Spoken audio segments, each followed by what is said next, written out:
A história começa em 1997 no interior do estado de Washington. Kate Martin está chegando a uma cidadezinha chamada Index, onde pretende passar alguns dias com seus pais Ginny e Bernice. Ela está com seu filho Jesse, que vai aproveitar a viagem para ir caçar com o avô. Na cozinha, Bernice prepara 2 lanches bem diferentes, pois seu marido não pode comer as mesmas coisas que o neto. Quando ela pergunta sobre a situação de Jesse na escola, Kate diz que ele ainda está sofrendo bullying, mas acha que tudo vai se resolver logo e prefere não interferir. Lá fora, Bernice entrega as guloseimas ao menino e Kate se despede dos dois. Ginny nem espera que a esposa entre em casa antes de roubar o lanche do neto e ainda diz que está lhe fazendo um favor, pois bacon faz mal à saúde. Chegando ao destino, Ginny estaciona numa clareira e pega os rifles no porta-malas, passando um deles ao neto. Não é a primeira vez que os dois caçam juntos por ali e o menino já está acostumado a manusear de fogo. O primeiro alvo é um cervo que Jesse consegue acertar logo de primeira, seguindo as instruções do avô. Porém, o tiro não derruba o animal, então os dois correm até lá para seguir o rastro de sangue enquanto ainda está fresco. Jesse não parece muito animado e tenta fazer uma pausa para o lanche, mas Ginny não quer saber de moleza e segue em frente. O menino obedece e aperta o passo para acompanhá-lo, só que acaba se distraindo ao ouvir um som estranho. Ele espia por entre as folhas de um arbusto e parece ver algum tipo de animal, pois começa a jogar pedaços de comida. Bem mais à frente, Ginny escuta os gemidos de dor do cervo atingido e não demora a encontrá-lo. É só então que percebe que está falando sozinho, pois Jesse se desviou do caminho faz tempo. Irritado, ele dispara contra o cervo caído e começa a refazer seus passos, procurando o neto. Enquanto ele chama seu nome e fica cada vez mais preocupado, Jesse está andando depressa para alcançar o tal animal e para de repente ao encontrar uma coisa inexplicável. No meio da floresta há uma escadaria com uma bifurcação no topo e dos dois lados, os degraus terminam abruptamente, não levando a lugar nenhum. Apesar da localização estranha, a escada está em ótimo estado e não tem sinais de descuido ou abandono. Tudo isso desperta a curiosidade do menino e ele decide subir alguns degraus. Ainda procurando por ele, Ginny encontra sua mochila largada ao lado do rifle, o que o deixa um pouco decepcionado. Depois de subir o primeiro lance, Jesse vê aquele animal misterioso lá embaixo e desce correndo, dando a volta na escada. Ele parece levar um susto ao chegar lá e então vemos um par de braços pálidos agarrando sua cabeça. Ginny se desespera ao ouvir o grito do menino e sai correndo em direção ao som, também dando de cara com a estranha escada. Jesse ainda está gritando e de repente a cabeça dele aparece por trás da escada, como se algo o estivesse chacoalhando no ar. Ao ver seu avô, o menino pede desculpas em lágrimas antes de ser puxado para o lado, saindo da vista. Ginny corre até lá e parece ver algo terrível, pois começa a gritar e até dá um tiro para a frente. 20 anos depois, os irmãos Josh e Nick estão fazendo a última parada antes de chegar a Salta Sec, onde pretendem fazer uma longa trilha de vários dias. Quando eles dizem isso ao atendente do café, ele os lembra que hoje será a chamada Lua Sangrenta e recomenda que tenham cuidado, pois muita gente desaparece durante o fenômeno. A esposa dele corta esse papo, mandando que deixe os jovens em paz, mas Nick nota que a parede está mesmo cheia de cartazes com fotos de gente desaparecida. Josh percebe que ele ficou com isso na cabeça e ri de sua ingenuidade, não acreditando nessas superstições. Depois disso, os dois chegam ao ponto de encontro onde a namorada de Josh, Rebecca, recebe a dupla com muita empolgação e apresenta sua amiga Jordan. Josh acha estranho que seu amigo Chuck esteja atrasado e é só quando um ronco familiar se aproxima que Nick revela a verdade. Ele diz que Chuck furou com eles em cima da hora e por isso ele convidou Doug em seu lugar, apesar da fama de inconveniente que o amigo tem.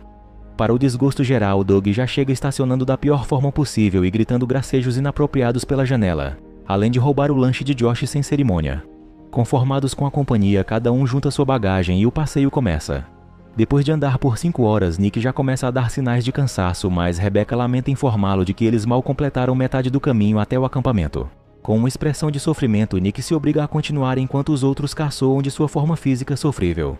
Porém, alguns quilômetros adiante, eles concordam em fazer uma breve pausa antes que o amigo desmaie.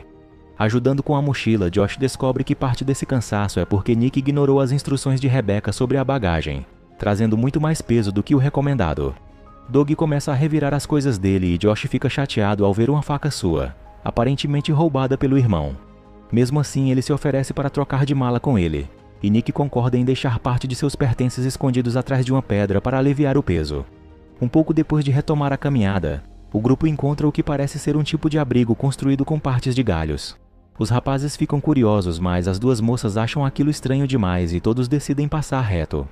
Mais à frente, Rebecca para amarrar o cadarço enquanto os outros seguem em frente. Enquanto ela está de cabeça baixa, vemos que uma figura feminina de vestido amarelo surge do nada no meio da trilha e se aproxima dela rapidamente. Rebecca leva um susto ao ver os pés em decomposição e a visão só piora conforme ela ergue o olhar. Com a roupa toda suja de terra e sangue, a mulher emite um som animalesco por entre os dentes bizarramente afiados.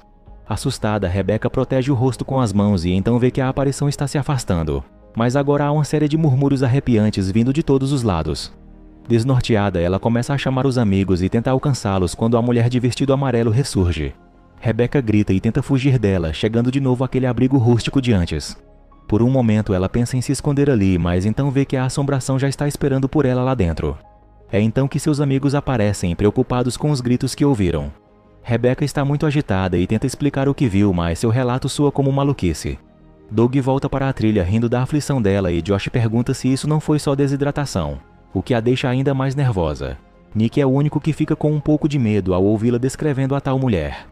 Nesse momento eles escutam Doug gritando e correm para ver o que houve, encontrando a camisa dele presa numa árvore e sua mochila caída perto de um lago.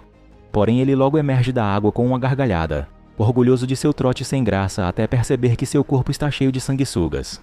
Jordan as remove com o isqueiro enquanto Rebecca se recupera e logo a turma retoma a trilha. Pouco depois eles começam a escutar uma voz aflita e Josh é o primeiro a ver a cena bizarra que os espera adiante. Há um homem de terno no meio da floresta falando sem parar e olhando para baixo. Chegando mais perto, Josh vê uma mulher de vestido amarelo sentada no chão e Doug se espanta com um ferimento grotesco na parte de trás da cabeça do homem, que ainda não para de falar. Ele diz que foi tudo sem querer e que todos ficarão bem desde que não aborreçam a coisa. Rebecca se afasta com medo ao reconhecer a mulher que está apertando alguma coisa nos braços, e Jordan tenta ajudá-la até se dar conta de que aquilo é um bebê. Todos se horrorizam quando o choro começa e o homem de terno vai ficando nervoso, mas Josh não deixa que ele se aproxime da mulher. Só agora ele parece notar a presença dos jovens e fica furioso, mandando que não se metam em assuntos de família. Ele tira uma arma do paletó e aponta para os rapazes, mas o choro do bebê o perturba tanto que ele acaba usando aquilo contra si mesmo. O tiro parece sair pelo ferimento antigo, como se tudo isso já tivesse acontecido antes, e o homem continua falando em pé. A mulher também se levanta, exibindo uma criatura horrenda que parece mais um tipo de larva gigante que fica se mexendo em sua mão. Os jovens fogem correndo quando o homem começa a atirar e Josh acaba deixando a mochila de Nick para trás. Por mais que eles queriam voltar para o carro, já está muito perto de escurecer e não vai dar tempo. Portanto, eles montam o acampamento ali mesmo e Josh fica de vigia primeiro enquanto os outros dormem.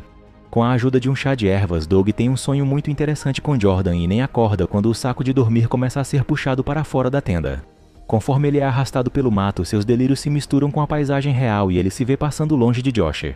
A larva gigante também aparece no caminho e Doug vislumbra de relance seu sequestrador, que é uma espécie de criatura humanoide. Quando o sonho chega ao ápice, Jordan se transforma num monstro de feiura extrema e parece destrinchar um travesseiro, mas na verdade é o próprio Doug que está sendo atacado pela criatura. Ele finalmente começa a berrar, assustando Josh e acordando os outros. Eles dão pela falta de Doug e Josh acha que ele deve estar só alterado, pois se entupiu daquele chá. Rebecca ainda está muito abalada e não quer sair de perto da fogueira para procurar Doug. Porém, Nick mostra as marcas na terra, indicando que algo foi arrastado e diz que Doug não teria se afastado tanto sem levar a lanterna.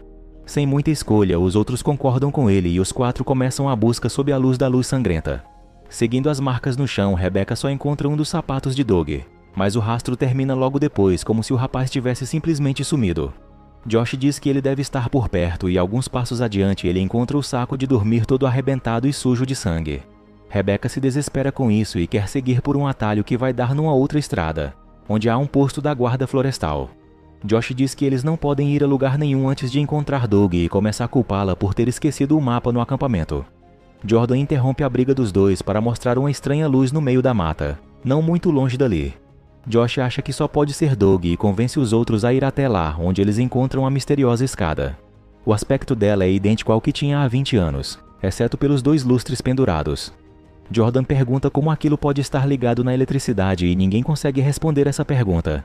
Josh começa a subir os degraus até o topo do primeiro lance, apesar dos pedidos de Nick para que não faça isso. Ele está fascinado com a estranheza daquilo e ignora a preocupação dos outros até que seu irmão faz um apelo sincero. Ainda admirado que não haja nem poeira nos degraus, ele começa a descer, mas para de repente ao ouvir vozes abafadas. Uma delas é de um menino chamando o avô, e a outra é a de um senhor gritando o nome Jesse. Dando a volta na escada, Josh encontra uma porta vermelha que está trancada. Quando os outros se aproximam, irritados com a demora, eles também escutam os gritos abafados e acham que Doug pode estar preso lá dentro. Josh arromba a porta e acaba rolando por outra escada, batendo a cabeça e machucando a perna. Nick desce para ajudá-lo e diz que aquilo é uma espécie de porão secreto, tão extenso que não dá para ver seus limites no escuro. Ele ajuda Josh a se levantar e os dois começam a subida até as duas moças que estão esperando no topo. Porém, quando um grito vem do fundo do porão, eles novamente acham que pode ser Doug e decidem investigar. É então que os dois encontram Jesse encolhido num canto, ainda com a mesma idade que tinha há 20 anos. Ele começa a falar sobre um homem mau e sai correndo ao ouvir um rugido distante, com os dois irmãos vindo logo atrás dele. É assim que eles descobrem que o tal porão é na verdade uma gigantesca instalação subterrânea, e Jesse afirma que a saída fica mudando de lugar. Josh e Nick dizem que acabaram de chegar e o menino se alegra ao ouvir que eles vão tirá-lo dali. Os três se afastam sem ver a criatura escondida nas sombras, e Josh logo começa a questionar o caminho que Nick está fazendo. Chegando a um acordo, eles prosseguem até que Jesse empaca de repente, fazendo sinal para o lado. Nick ilumina aquela área e dá um berro ao ver o mesmo monstro que atacou Doug.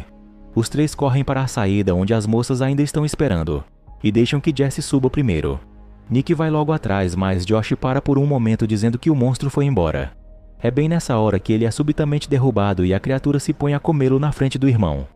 Aos berros, Nick sobe correndo e fecha a porta vermelha, desabando de exaustão. Rebecca diz que é hora de sumir dali, mas ele só se mexe quando a porta começa a sacudir, como se alguém estivesse tentando sair. Ele foge às pressas e escapa por um triz, segundos antes de o monstro quebrar a porta, mas logo tropeça e cai. Com pena dele, Rebecca decide voltar e os três o encontram no meio de um lamaçal fedorento, a poucos metros do corpo de Doug. Quando Nick se levanta, ele mostra às amigas que há vários outros corpos ali, em diferentes estágios de decomposição.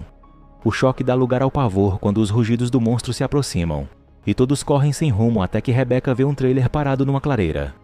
Os quatro se apressam para chegar ao veículo, mas só três conseguem entrar, pois Rebecca é agarrada por cima antes de alcançar a porta. Nick tenta segurá-la, mas fica horrorizado com a quantidade de sangue que cai jorrando em cima dele e acaba soltando a mão para fechar logo a porta. Jesse explica que aquela coisa não vai desistir, pois está sempre faminta e precisa alimentar também sua cria. Confirmando essas palavras, o monstro começa a avançar contra o veículo, sacudindo tudo lá dentro. Os ataques são passageiros e o trio aproveita os intervalos para conversar e planejar os próximos passos. Jesse finalmente se apresenta e Nick fica com um ar intrigado ao ouvir o nome dele. Depois de algumas perguntas, ele descobre que os dois já se conheciam, pois Nick era um dos colegas de Jesse na escola, e ele lembra do sumiço dele com o avô nos anos 90.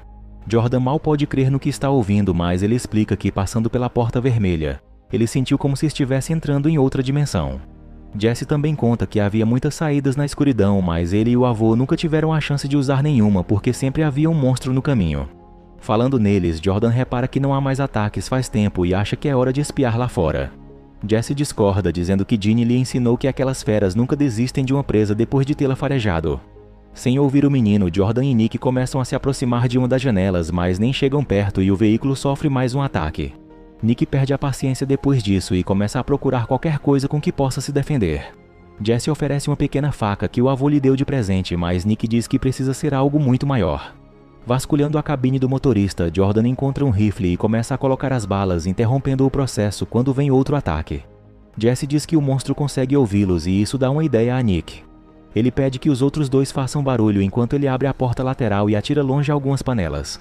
Pelo som metálico logo em seguida, eles descobrem que o plano deu certo e combinam repetir a estratégia. A diferença é que dessa vez é só Jesse quem fica encarregado da algazarra, pois Jordan está ocupada com o rifle. De novo, Nick abre a porta lateral e atira as últimas 3 panelas, atraindo a atenção da criatura. Jordan desce do trailer na ponta do pé e se atrapalha um pouco com a trava da arma, perdendo assim o elemento surpresa.